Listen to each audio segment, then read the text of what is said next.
All right, everyone, welcome back. Today we'll be talking about the working memory model, and as you can see, it's made up of a bunch of parts which we'll all be discussing in more detail.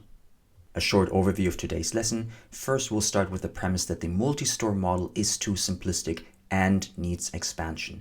That's where the working memory model comes in. We'll talk about the central executive and its so-called slave systems, of which there are 3. Then we'll look into the evidence for the existence of these two here, the Visuo-Spatial Sketchpad and the phonological loop. And there are 2 studies we're going to look at, a study on patient KF and a dual task performance by Baddeley himself, who was the one who invented the working memory model in the first place. And finally, we'll be looking at some issues with the central executive, which is this element right here. So in the previous lesson, we have already established that the multi-store model is too simplistic in terms of long-term memory. And now we're going to actually be focusing on the short-term memory and break it down into more detail. The entirety of the working memory model is within the short-term memory store of the multi-store model. Okay, so we're going to expand this and add detail. First, let's look at the general structure of the working memory model. You have the central executive on top, which controls the 3 so-called slave systems underneath, which it controls. These are the Visuo-Spatial Sketchpad, the Episodic Buffer, and the phonological loop. The long-term memory sits below, and information can then, like before in the multi-store model, information can flow from the short-term memory into long-term memory. So let's look at the individual parts. The central executive checks incoming sensory information and redirects information to the corresponding slave systems. It cannot store information. It has a very limited capacity. You can think of it like a highway with multiple exits where information comes in from the top, and depending what kind of information comes in, it's either moved into the phonological loop, episodic buffer, or Visuo-Spatial Sketchpad. All of these slave systems have a preference for what kind of information they like to process, and the central executive decides who gets to do what. Let's look at the first slave system, the Visuo-Spatial Sketchpad. Quite the tongue twister. It's made up of 3 words. The first one is visual, which refers to visual information. Spatial is another word for location, where is something located in space. And Sketchpad, I believe, simply refers to having an area on which we can place objects relative to each other, which has to do with the spatial part. So let's break this down. So what does it do? It stores visual and spatial information, so location and visual information. It can hold about 3 to 4 items, and it's made up of 2 parts itself. The visual cache, so that's just where the information that is coming through your eyes is stored. And then the inner scribe records the arrangement of objects in the visual field. So the inner scribe is the one that on that sketchpad, on that scene, kind of like a canvas, it starts placing the objects you saw and arranges them according to relatively where they are located in space. If you were to look out, you'd say, all right, so that building's on the left and that cyclist on the right, and on the top you have a blue sky and so on. And so that's what the inner scribe does. It arranges the visual information in a spatial field. So while the Visuo-Spatial Sketchpad deals with visual information, eyes, the phonological loop deals with auditory information, ears, and keeps track of the order in which things arrive. Right? You wouldn't be able to discern what a sentence means if you can't keep track of which word arrived first. So it kind of constructs a chronological order in which things arrive in your ear. And it also is made up of 2 parts, the phonological store, and it stores the information, the auditory information, just like the visual cache stores visual information. And the articulatory process is the one that enables you to do maintenance rehearsal. So when you repeat something in your head or out loud to keep things in short-term memory, that happens in the articulatory process.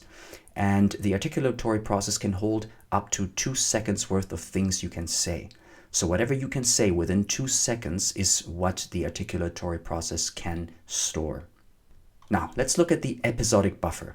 It's a temporary store of information, and its capacity is 4 chunks, so 4 items, and it integrates visual, spatial, verbal information, right? So it takes in multiple pieces of information and creates a chunk of information out of that. And you can hold up to 4 of these chunks, okay?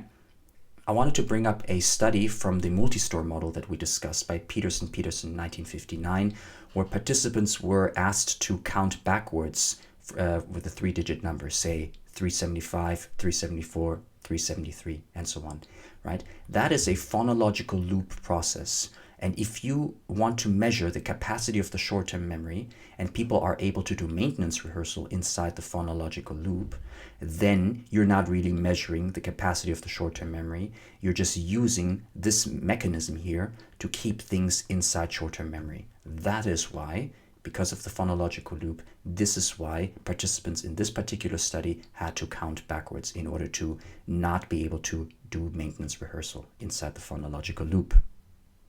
Let's look at one of the studies by Badley. He wanted to show that the phonological loop and the Visuo-Spatial Sketchpad really do exist and are separate systems. So what he designed is a dual task performance. It means that participants had to perform 2 tasks at the same time. Here we have task 1 and task 2. Task 1 could have been a verbal task or a visual task. Now the verbal task is going to be taken care of by the phonological loop, and the visual task by the Visuo-Spatial Sketchpad. And now we can do the same with the second task. It can either be a verbal or a visual task. Now the question is, when we do these 2 tasks at the same time, what will performance look like? It turns out when you operate both of these tasks on the same slave system, so in this case, verbal task, remember, phonological loop, so having to listen to 2 things at the same time, the overall performance decreases. And the same is true for 2 visual tasks, performance decreases. But when one of them is directed at the phonological loop and the other one is directed at the Visuo-Spatial Sketchpad, then the performance stays the same. You are able to perform 2 tasks at the same time without having performance issues. So this suggests that when you direct 2 tasks into the same slave system, you have and the slave system is overloaded and it cannot handle the amount of information coming in. But if you select the tasks so that one of them is suited for the phonological loop, so the central executive sends this task to the phonological loop and this task to the Visuo-Spatial Sketchpad, then both of them have no issue performing well, and your overall performance doesn't go down and you can do 2 things at the same time. Fantastic study to prove that the Visuo-Spatial Sketchpad and the phonological loop truly exist. Now, Shellis and Warrington also provide evidence for the existence of the phonological loop and the Visuo-Spatial Sketchpad by looking at patient KF. Now, patient KF suffered from amnesia due to brain damage from a bike accident. Okay? Bike accident, brain damage, what happened? Well, he had a brain damage, that's what happened. But what was the task? So he had to remember numbers that were either read out to him, that's the phonological loop, read out to him, or he had to read the numbers to himself. That's visual information, so that's the Visuo-Spatial Sketchpad. And the result is that KF was much better at recalling numbers when he read the numbers to himself. So his Visuo-Spatial Sketchpad was intact, but when he was listening to somebody read out the numbers to him, he was worse at it. So that means that there must be some separate memory system that processes visual and verbal information. So that's evidence for Visuo-Spatial Sketchpad and the phonological loop. But there's a counterpoint, like always, right? So the counterpoint is this. Maybe his bad performance, his bad memory performance wasn't due to the brain damage, but maybe due to some trauma that caused his cognitive decline, so his bad memory performance, right? Maybe it's not the damaged brain area that caused the bad performance, but just general trauma to the brain, right?